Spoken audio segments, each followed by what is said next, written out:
NDCs.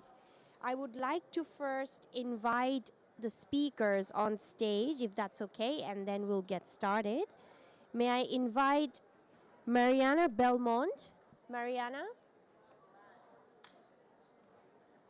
We have Mariana Belmont. She is an advisor on climate and environmental racism from Geledes Black Women's Institute.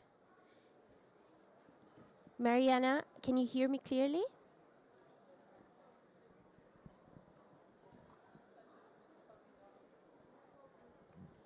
I think we might need some help here with Mariana and the interpretation. Next, I would like to invite Dr. Pilar Bueno Rubial. Dr. Pilar is the Undersecretary of Climate Change and Fair Ecological Transition from the Municipality of Rosario. Thank you for joining us. And finally, Mariana Paoli. Mariana is the Global Advocacy Lead from Christian Aid. I will start as soon as I know that Mariana Belmont can hear me clearly with interpretation. Yes? Okay, perfect.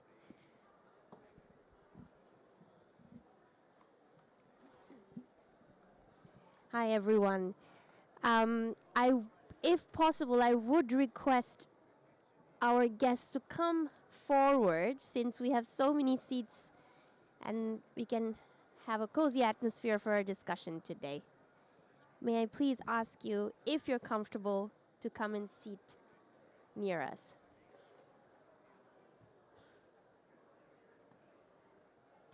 Thank you so much. All right.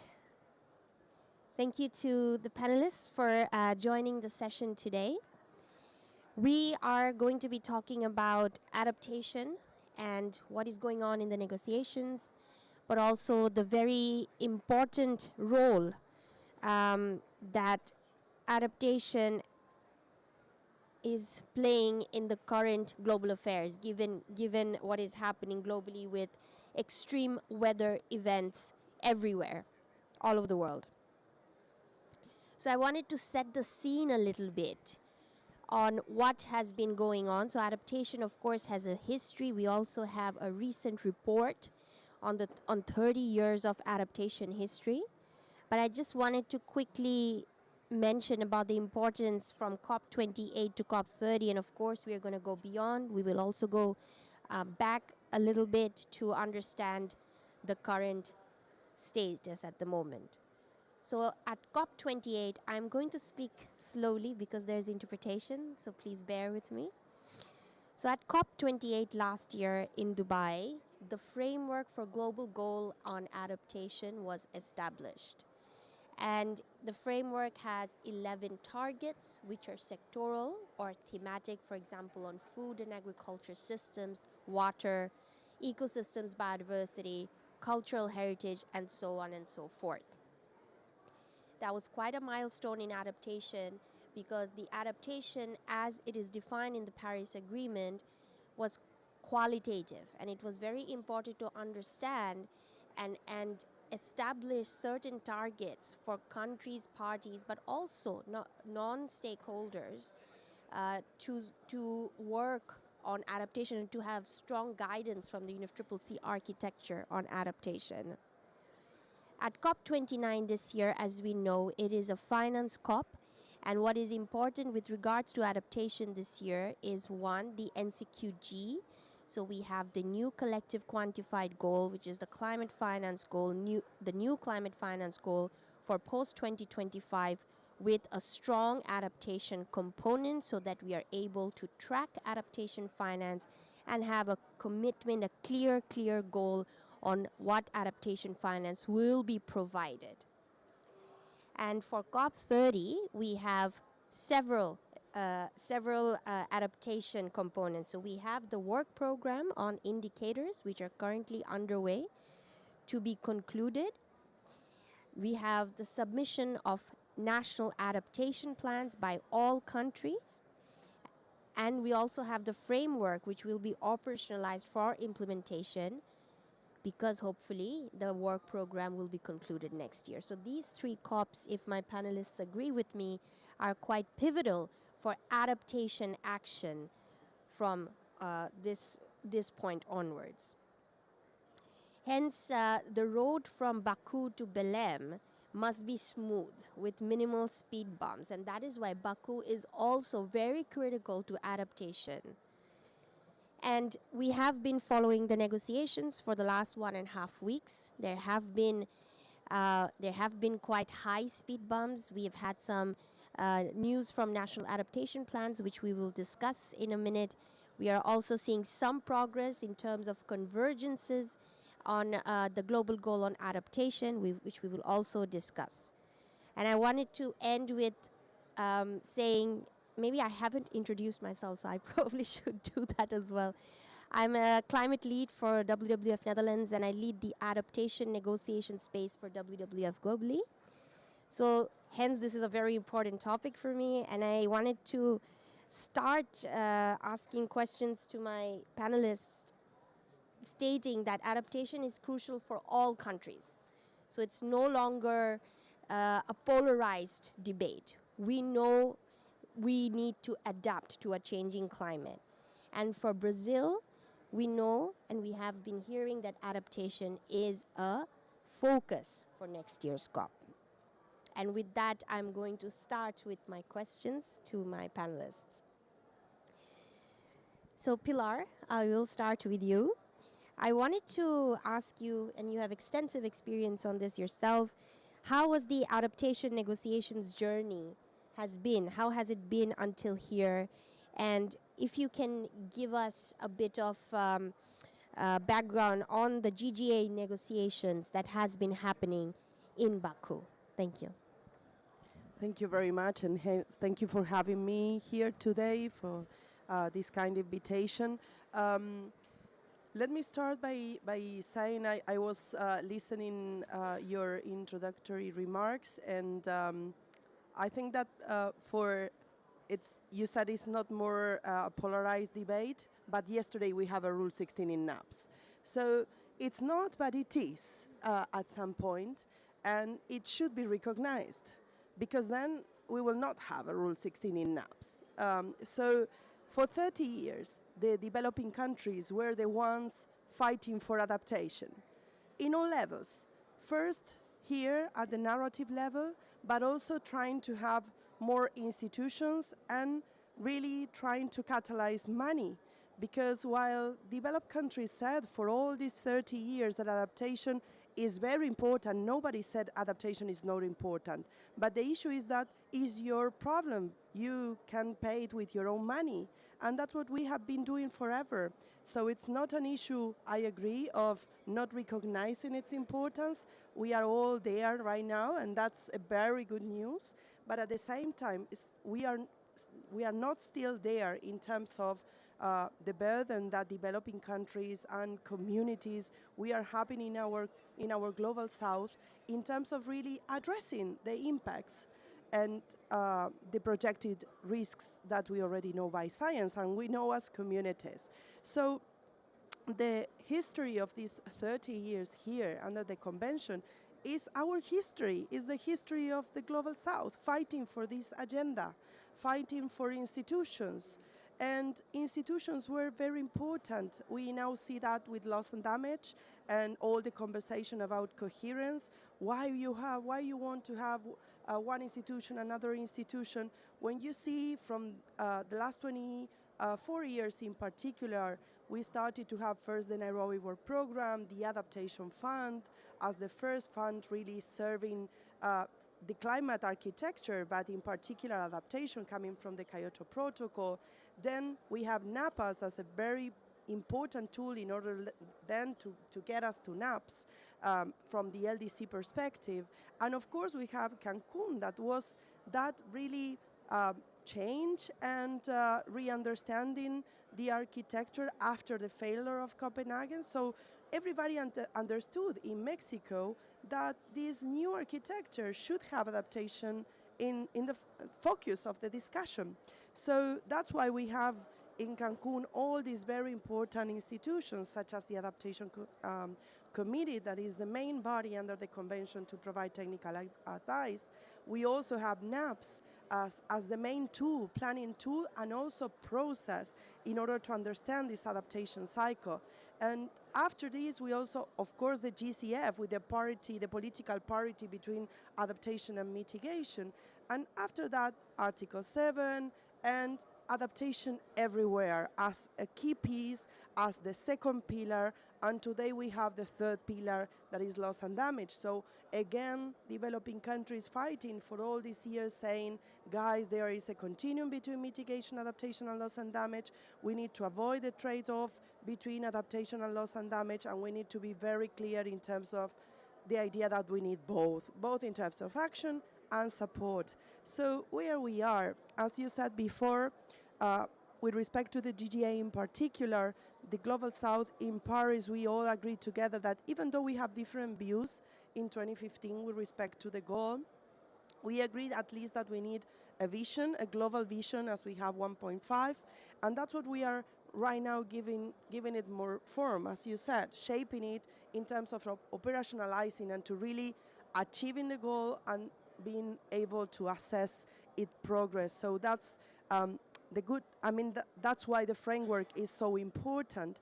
And the framework was born in our region, and that's also very important. It was a proposal from our groups, from Latin American and the Caribbean groups, to really give a solution to what we was experiencing so far, that the GGA was something to achieve, but just that very far vision that nobody understands. These three ideas cannot be operationalized, and that's what happened in GST 1. So hopefully we will not experience the same in GST 2, because now we have the framework. And to finalize this part, at least to say that right now where we are, well, we are expecting a new text. I think texts currently at least have the options inside that we need to give further guidance to the experts in order to have a refined list of indicators. This is a technical but also very political work, so we need to keep it in both channels to understand very well criteria, guidance, timeline, outputs. I think parties are starting to understand themselves in terms of the final outcome of the work program, and that's a very good news.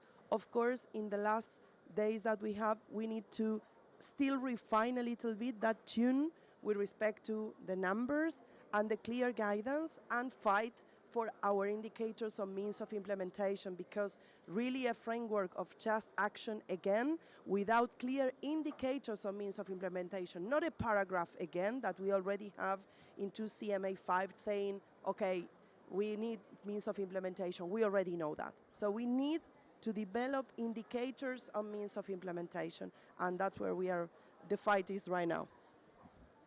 Thank you so much, Pilar, for such a strong opening, and I couldn't agree more that developing countries have been fighting for this for a very, very long time. And indeed, adaptation institutionally in the UNFCCC architecture and the negotiation remain highly polarized, but I think that the impacts are happening everywhere. And probably we would like to think that is something that gives that basis for solidarity, for increased solidarity. But what we have seen yesterday in the national adaptation plans, and this is a question I'll come back to later, what impact will this have in the submissions next year? So I will come back to you on this question next year. So thank you so much for that fantastic response. I will move to Mariana Paoli. We have two Marianas today, so I will have to say their full names each time. I hope that's okay. Mariana, I wanted to ask you about adaptation in the NCQG. So where are we currently in week 2 after the negotiations, so many negotiations on the adaptation component in the NCQG? We have been discussing dedicated sub-targets, sub-goals to ensure that there is a strong component of adaptation finance under the new climate finance goal. And that is so important given the history of fragmented adaptation finance and tracking and transparency and monitoring. So if you could let us know your views on the negotiation, and also what do you think, given the current situation, would be the best format and also the amount, a quantum of adaptation finance? Thank you. Thank you so much, and good morning to you all, and thanks for the invitation for being here. Yeah, I just wanted to bring us back a bit to the big picture of the politics of the NCQG, and essentially what we're witnessing on week 2 of these negotiations, when the new goal needs to be established, is some of the same politics when we started negotiating the NCQG about 3 years ago. There has been like 11 technical dialogues, 6 high-level ministerials, etc. And the essence is that we know the NCQG has to be about the funding from developed to developing countries. It is about the implementation of the Article 9 and very much how much money developed countries will provide for the needs of developing countries. We know that public money is essential for climate and development action, and that has to be on the core of the NCQG, not just for adaptation, but for all areas of climate action. We know that how much private finance is limited for mitigation. It's inadequate for adaptation, and completely, it doesn't really work for loss and damage. So what we are seeing is a big push on this last stretch of the negotiations with new proposals to actually find money elsewhere, but not from public. And that's where there's been this push around a multi-layer approach, which has been taken forward by some developed countries, which, well, has even different meanings, different proposals, or you can put everything climate finance under the sun in terms of financial flows, north-north, national, you name it. And the main problem with that is that we might be stuck on the mistakes that were happening in Copenhagen. So that means what we want is a clear goal, right, for all the 3 areas, for adaptation, for mitigation, for loss and damage. We risk having just a quantum without differentiation, without actually the core public grants provided. So I think the first challenge is, at this point in time, in the last 3 days, they're negotiating actually the quality and the quantum as we speak. So the big questions are, will we find a core provision for grants-based finance for adaptation, for loss and damage, and mitigation or not, without a core mobilization? Or will they bring to us a more like a Copenhagen style of quantum without a differentiation? That is a bit like one of the first billion-dollar questions. The second one, the quantum. There's a lot of creative accounting happening at the moment to get to, what you might heard, maybe like 200 billion, 300 billion. But again, if that comes from all kinds of sources, it's a completely empty number. Only parties are accountable for the convention and the Paris Agreement. Private sector, it's not. So the only way we can measure success within the NCQG is how much money will come as public grants. Now, we have seen how much developing countries, since the beginning, they have been quite united. There has been the different figures putting forward. G77 is calling for at least this 1.3 trillion, of which at least 600 being public finance, of which then adaptation is one of the critical components.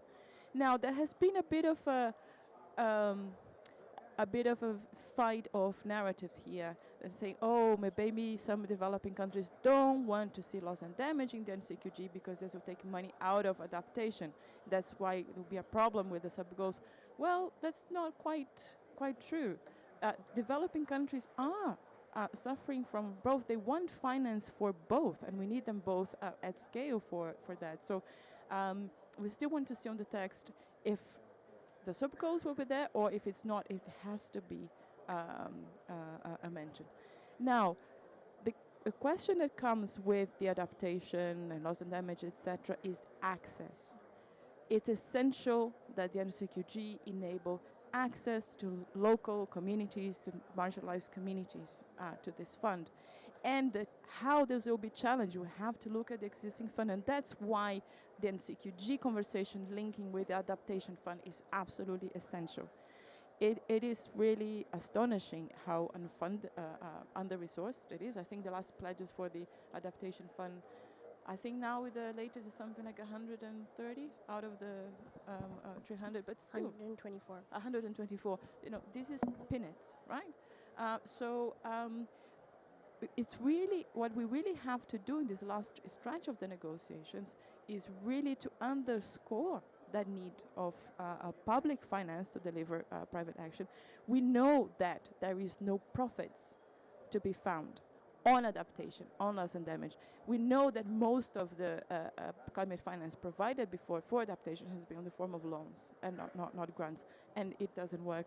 So we have to reclaim that space about let's put needs before profits. And yeah, within that, I think that's the latest push on where we are. We are risking having a weak decision here, and that's what we need to push back. Thanks. Thank you so much for your response. I think what you just said, I might even quote you on this, the fact that the private sector is not accountable to the under the UNFCCC Convention and the Paris Agreement. It is the parties and the countries. Therefore, how do we determine a role for an actor that is not accountable under the convention? I think that's such a powerful statement you just made. Thank you so much for that. I would move to Mariana Belmont now. So I think that one of the strongest components on adaptation action is the fact that it has to be cross-cutting or intersectional. It must take into account different stakeholders at every stage of the adaptation cycle. So not only on planning or action, but also learning and evaluation and so on and so forth. And which is why the national adaptation plans are so critical for each country to be able to demonstrate the planning processes that includes marginalized stakeholders at every stage of the cycle. So, Mariana, my question to you would be if you could share some information about Brazil's national adaptation plan and how the country's positions on race and gender are influencing the global goal on adaptation negotiations. Thank you.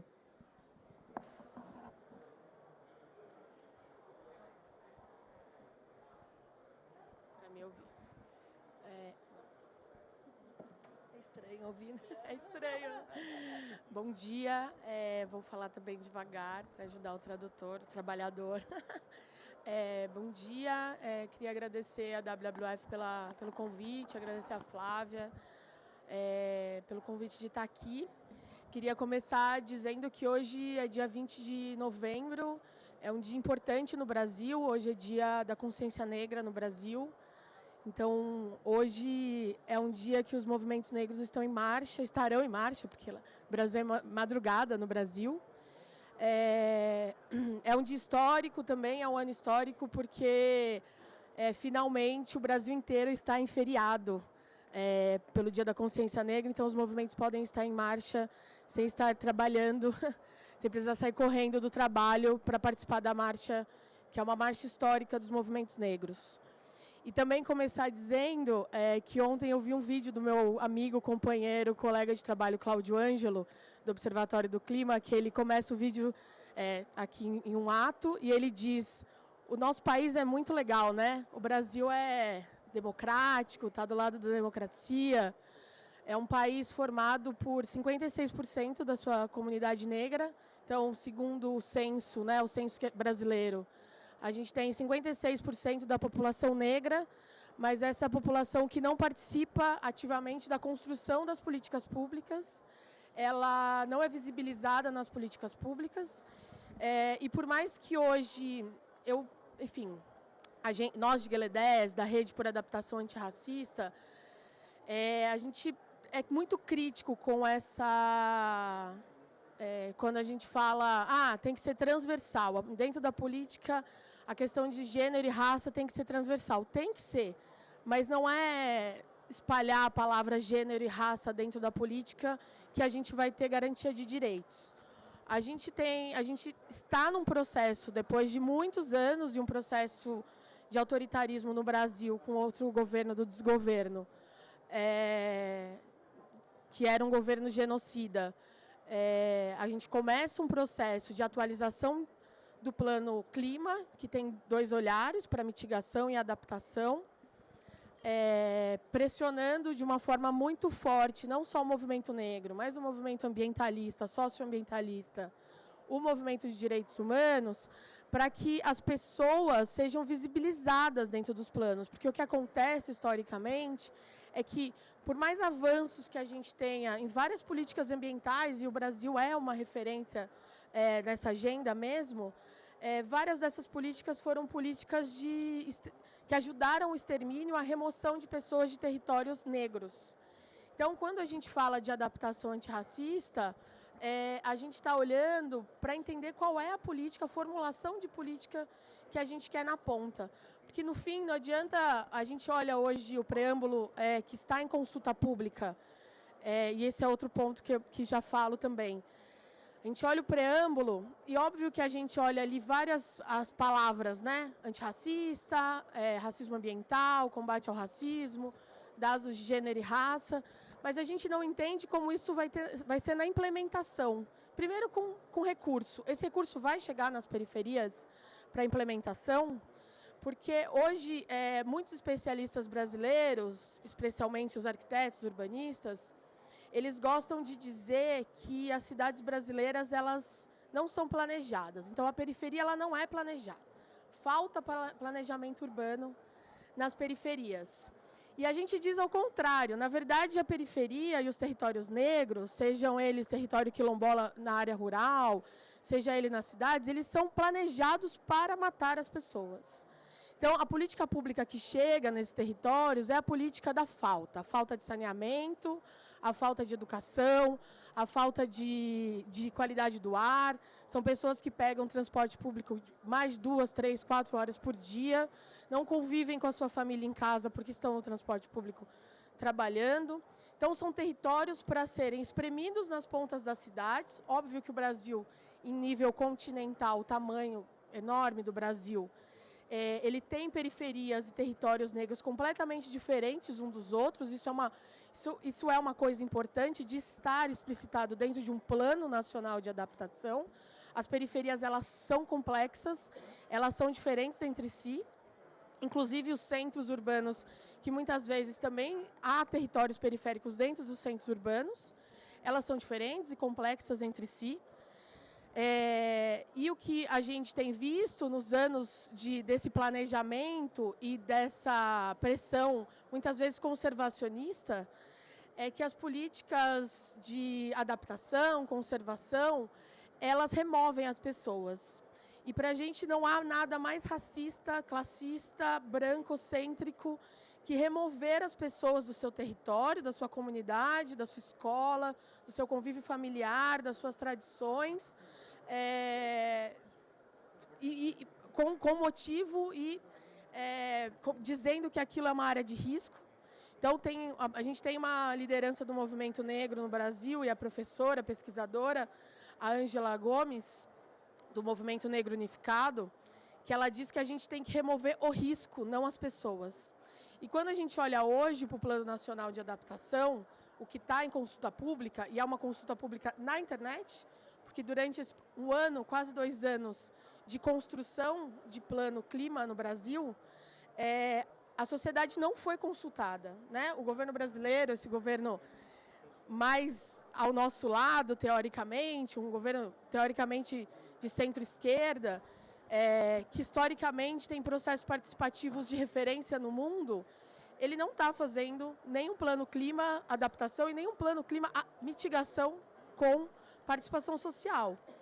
E quando isso é cobrado, eles dizem, mas está na internet, as pessoas podem acessar, só que muita gente no Brasil não tem acesso à internet. Parece mentira, né? Parece hoje em dia a gente acha que todo mundo tem acesso à internet. Mas, na verdade, isso é uma falácia. Muitas lideranças de bairro, comunidade, não têm tempo e não acessam a internet para propor coisas por ali. É por isso que esse processo do Plano Clima tem sido complexo. Ele foi dividido em 16, 17, todo dia surgia um novo, né? 17 setoriais.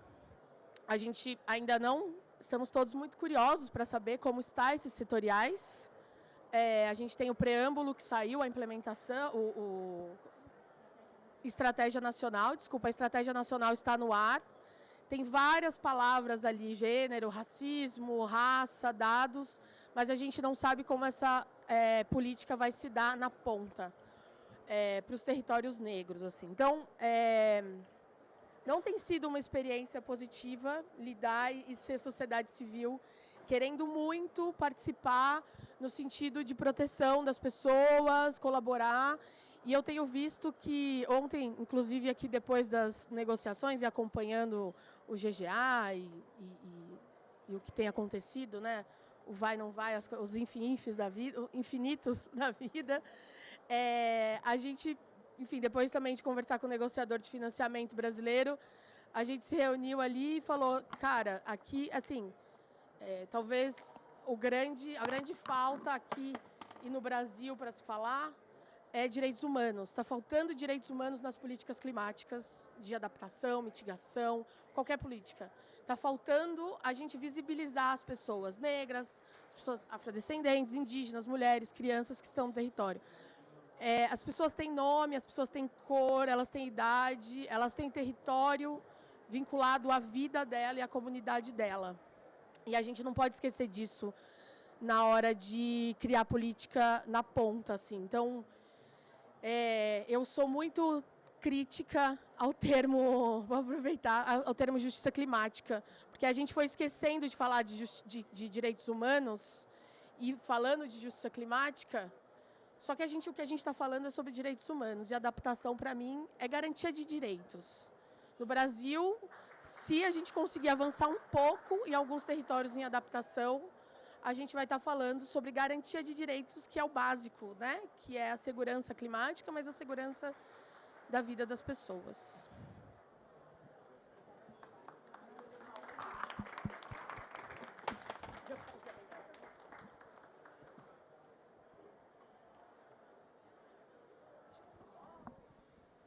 Thank you so much, Mariana. I will wait for you to wear the earpiece. But that was very powerful and very needed, I think.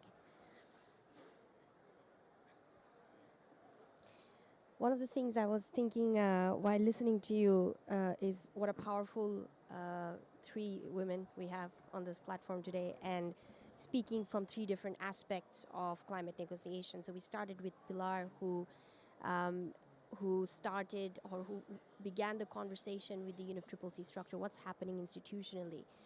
And then we moved to the financial part of it. But I think this was the most important part of this conversation in adaptation, or in any room, is that when we talk about quality, when we talk about access, and why it's so important that in the negotiation rooms we are fighting about, of course, the financial resources, but we also need to make sure that the principles that underpin the conventions, human rights and justice, are taken into consideration at every step of the way. And we do see the mentioning of inclusion, but often I ask myself, are we being exclusive in who we are including, in how we are being inclusive? And that opens up a Pandora's box into thinking, okay, we are fighting for inclusion, we are fighting for involvement, for example, in the expert selection and workshops. The geographical representation is also a key debate in the rooms, that every region has experts from every country, and that is still a debate in these rooms. So I think that was a wake-up call and an important element for us to consider, because when we are talking about access, we are not only talking about access to finance, but we are also talking about access to information and knowledge, access from key people who are part of planning processes and how they're delayed and how they're designed, which is why I was mentioning that. And I think all of us who work in adaptation in our respective organizations are constantly pushing to make sure that whatever solutions we may have already predetermined, that's not the way to go. The solutions must be designed with the stakeholders who are part of the community where the solution will be implemented. It is so simple a thought, yet so difficult when it comes to action, because everybody wants a quick fix. They want a quick solution to show. I'm looking at the time, and I do have one more question for each of you, and then we'll open up the floor to our very patient audience. I'll come back to Pilar. And I wanted to ask my question to you as well about what what happened at NAPS yesterday. It was quite disheartening for all of us. We really were looking for a conclusion for NAPS assessment at this COP. How will this impact the NAPS submissions next year and, of course, adaptation action going forward? And if you can also touch upon some position made by Grupo Sur and also more recently by ABU in the last COPs, just for our understanding where the Latin American countries stand with regards to adaptation negotiations. Thank you. Thank you for your question. I will start from your last, and then I will go to what happened yesterday with NAPS. I think it's very important to mark that and to state that ABU origin is adaptation. That's, an origin that we need to highlight every time, because it's very, very important. That's where the solidarity started among Argentina, Brazil, and Uruguay in 2016. The first two submissions from the group were adaptation. The first narratives were adaptation. And the same reason why was simpler to start there on adaptation, considering risks and impacts, it was the same reason why it was so simple in the last 2 years to really make common submissions between ABU at that moment and ILAC, because we were on the same page.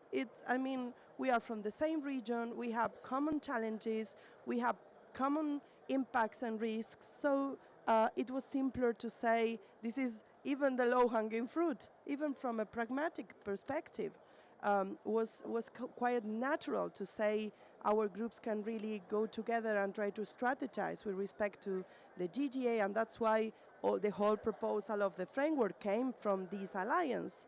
At the very beginning, they became in Sharm el-Sheikh G77 and then a common proposal. So our countries from 2016 have been together starting to understand and put common positions. But I need to recognize also that for Brazil at the very beginning was solidarity with Argentina and Uruguay. Was not natural, and it's not a bad word. It's part of who you are, guys, and we need to recognize that. Brazil, for his long life here in this process, was focusing other topics. It was not a priority. I am celebrating that is changing. I'm really celebrating that. I think that's one of my better news here, that finally Brazil is in to this very important agenda, with same idea that was not that adaptation was not important at home. Brazil, for sure, you have the first NAP in our region. So it was very important at home, but it was not a priority at negotiations. So that's a good and very important issue. Then, of course, now we have Sur.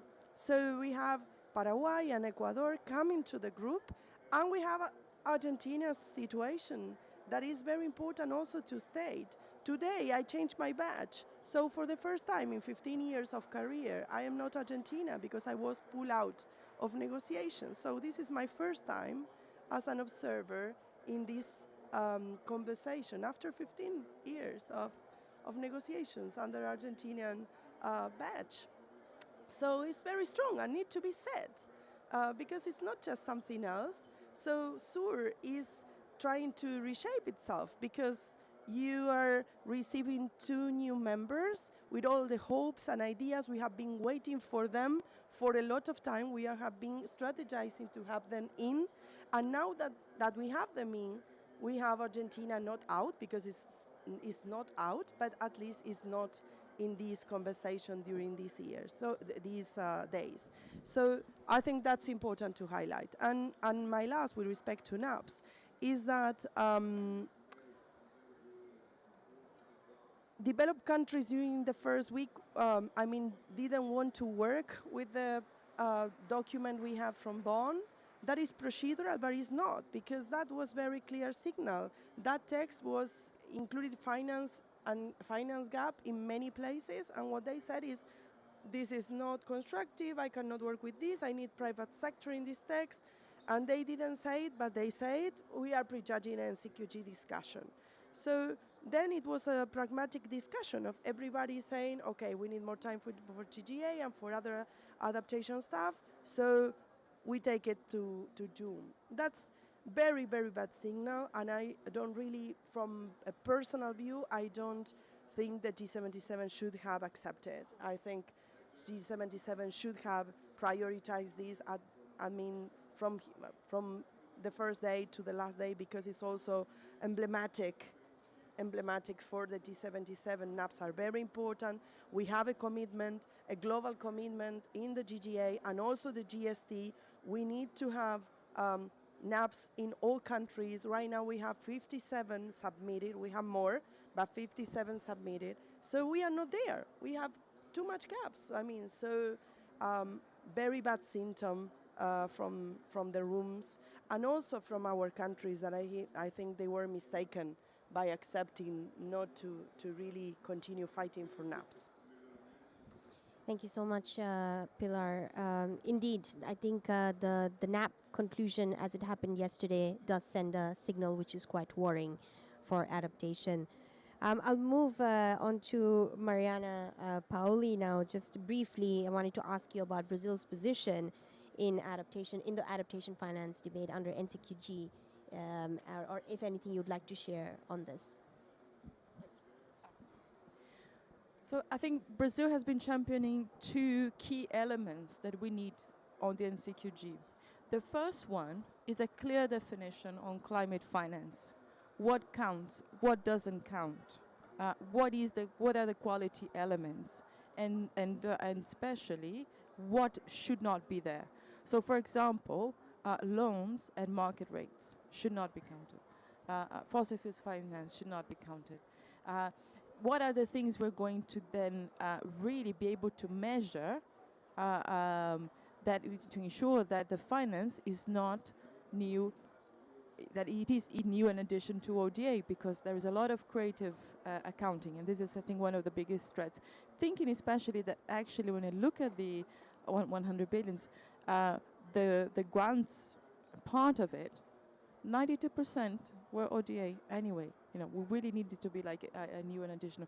So the issue of a definition of climate finance that has been quite political, has been tried for years, and we have within the NCQG a chance to really pick up that conversation, to at least do the exclusion. At least in Brazil is one of the champions of that agenda. So this is the first point I wanted to make.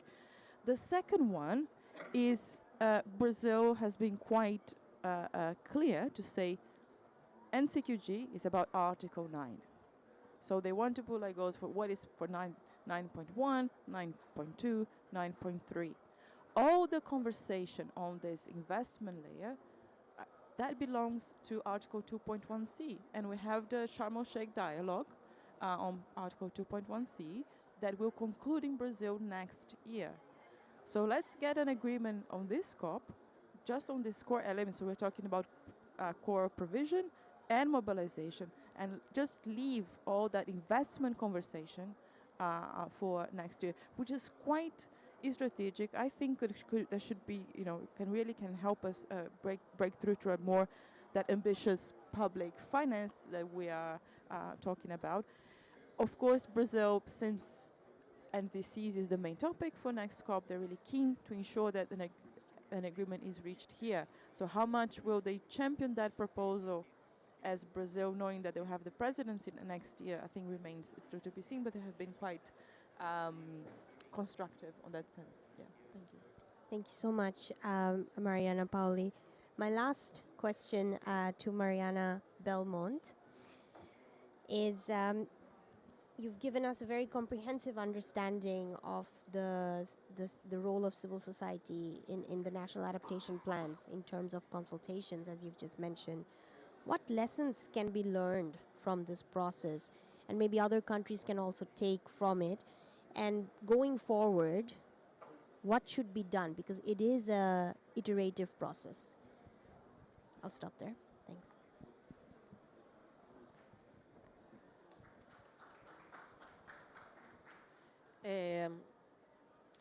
Estou aqui pensando o que a gente consegue fazer com o que a gente tem no Brasil agora. Pensando, bom, tem várias coisas já construídas e quase num processo de consolidação.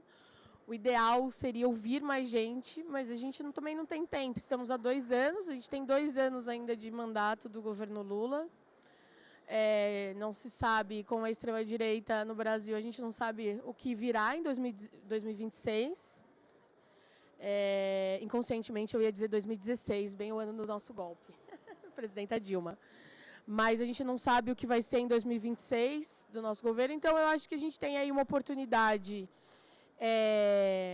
para que o governo olhe para a implementação e que seja sério, que o processo de monitoramento e execução das políticas sejam de fato participativas, que existam as pessoas no território e que a gente comece também, talvez uma coisa que a gente começa a ouvir aqui nessa COP, mas eu sei que a gente precisa esmiuçar, melhorar e entender melhor, que é essa adaptação transformativa, que eu acho que a Rede por Adaptação Antirracista tem formulado com as organizações de base, organizações negras, direitos humanos, ambientalistas,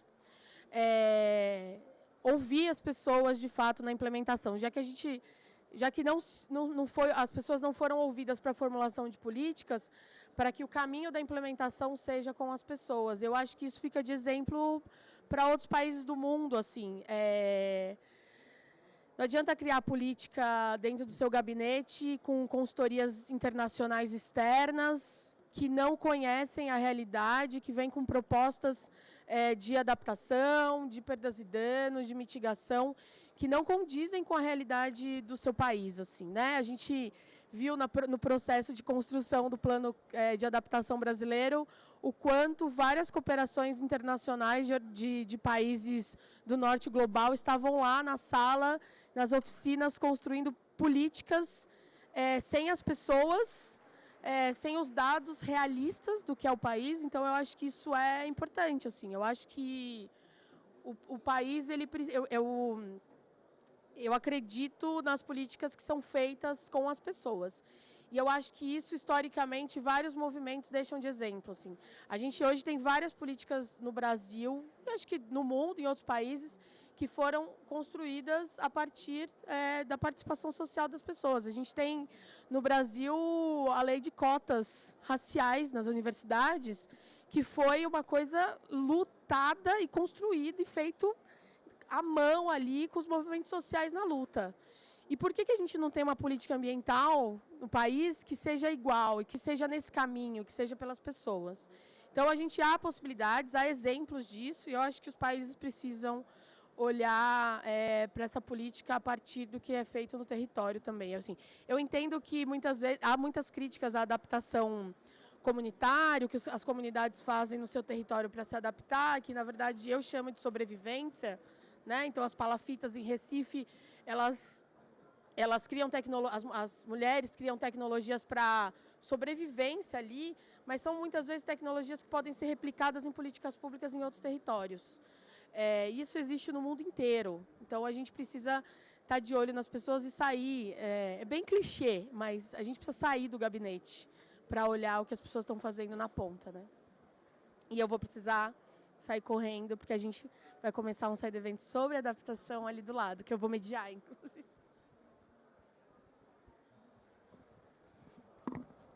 Thank you so much.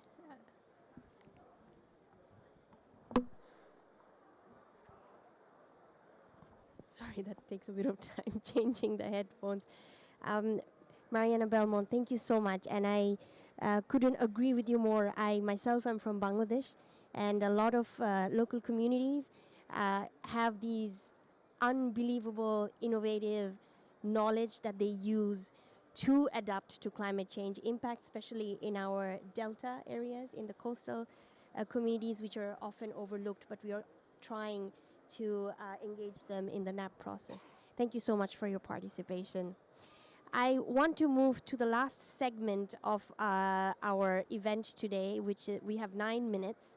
So can I take questions? I think I can take 2 questions, if possible, from the audience geared towards our panelists. Dana? No? Oh, okay, sorry. Any questions?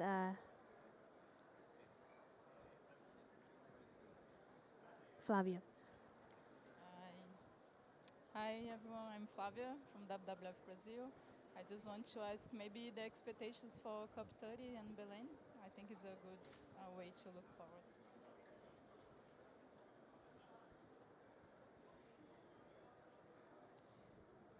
Okay, I can start with a top line one.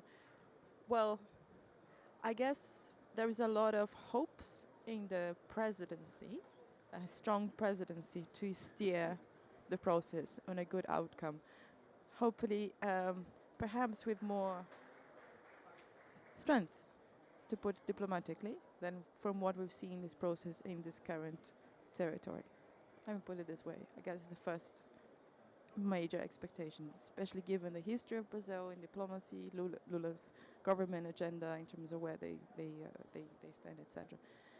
I guess the second one that is very dependent here, again on the finance conversation, is that if we are meant to have ambitious NDCs, we need a strong NCQG. So it is still a bit to be seen. If we get a weak agreement here, or with a quantum without that public quality, what will that mean for the NDCs? Especially when we see, for example, on this COP, the conversations around, from the UAE dialogue on Article 97 to just on Article 28, the core for any mitigation target ambitions, it goes back to the finance questions. Right, so even like developing countries cannot have targets without the means of implementation, without the actual money to make it happen. So it is very intertwined. But I think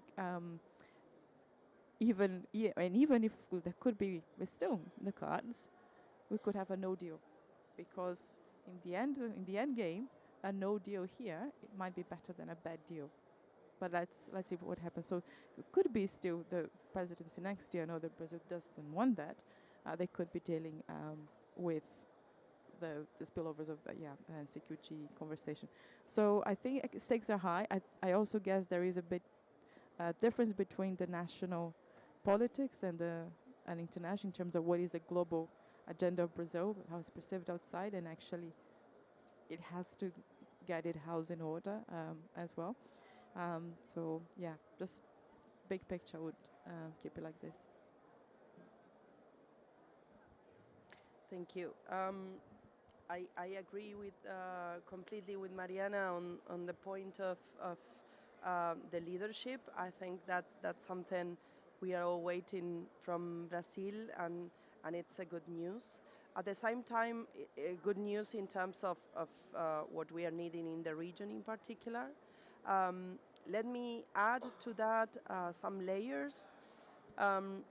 It is so interesting and so challenging that the main outcome Brazil may have will be adaptation. So what a destiny change for Brazil that, of course, it was not fortune. We put it on that place. We wanted to give to Brazil that. We wanted that change, and we seek for that. And I'm very happy that we were successful on that to really put Brazil in the position to be the leader in an agenda that didn't thought before will be.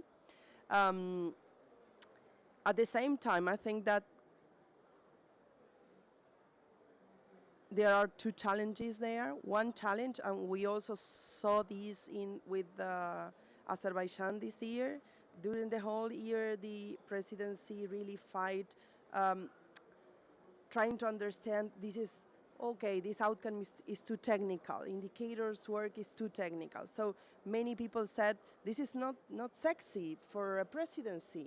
We need the sexy stuff. I mean the political stuff.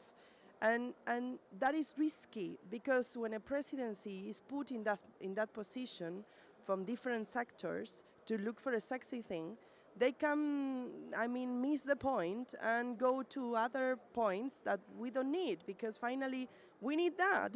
as a multilateral process, we all put the pressure on really having that. So to build the political narrative behind the technical outcome is something very important that we need to give to Brazil too, to help them to really understand that this is also a very political outcome, even though it's a list of indicators.